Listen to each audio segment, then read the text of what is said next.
Panic and boredom are going to be your two worst enemies, as they are every single year. Just be careful. Picking individual stock, thinking that you've got to get them all right. No. Think portfolio level, else you're going to panic. Panic and boredom are going to be your two worst enemies, as they are every single year. If you do not think portfolio level and think individual stock level, you're going to mess it up. And I'll give you a classic example of how.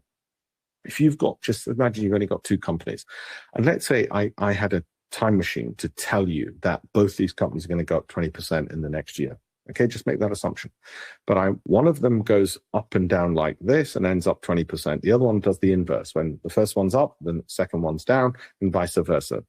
They both generate 20% over the year, but one goes up like a sine wave, the other one like a cosine wave. If you hold both investments, you of course make 20%. And the ups and downs of one cancels the downs of the other, and you get a flat line going up 20%. In other words, two risky assets, because they both went up and down, combined, removed all your risk, you got your 20%.